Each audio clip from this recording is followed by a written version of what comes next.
the things that stay with him, that speak to him of hope and beauty at the end of his life, were the things that were there with him before he had any of that wealth at all.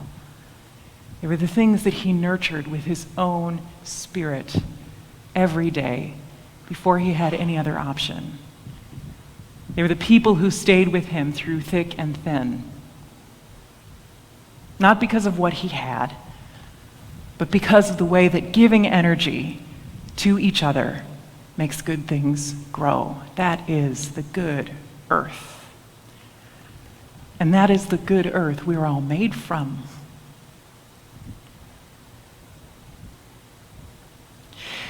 Disciples understand this parable. If you're looking at your bulletin, you notice we skipped some verses. We skipped from the parable to the explanation of the parable, and in between is a little bit of a dialogue between Jesus and his followers, where they withdraw from the crowd. And the disciples ask Jesus why he talks like this. Why do you use parables and you don't just tell us what to do? And Jesus explains that the people who understand. If you know, you know. And what I would like us to be aware of in acknowledging that is that the story doesn't say, the scripture doesn't say that Jesus goes off and has this little conference with the 12. It doesn't use the word the 12. It says the disciples. Those are two very different things. The 12 are set apart leaders who are symbolic of the inclusivity of the gospel. And yes, there are 12 of them, and they are all men.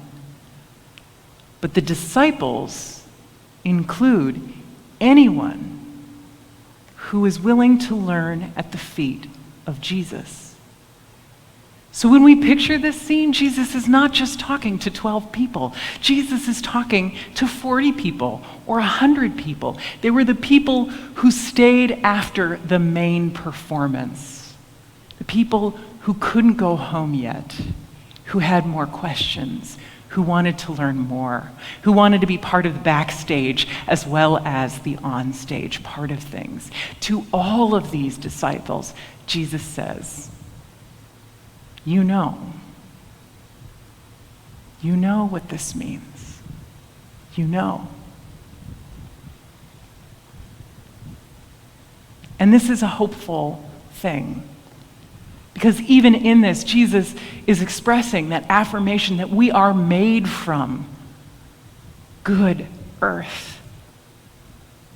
We don't have to be set apart or made distinct by our gender or our race or our education or our wealth or anything that can separate us into little groups. No, it's in all of us. Any of us who feels that longing, who has that desire, who's heard that call in the night, it's in all of us.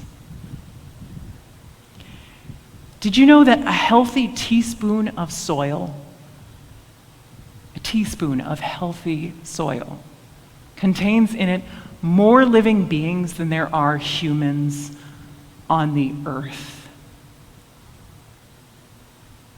A teaspoon of healthy soil contains in it more living beings than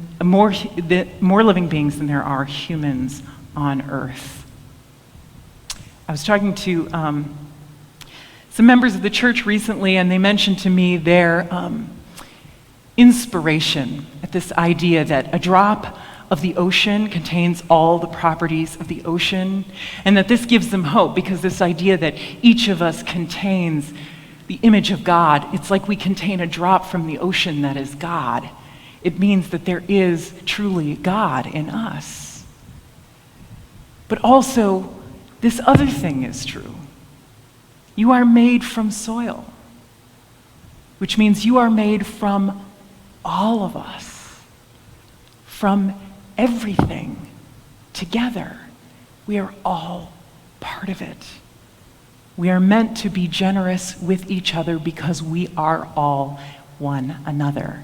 We are all each other. Our good news brings us all together. It brings energy and life. It grows hope.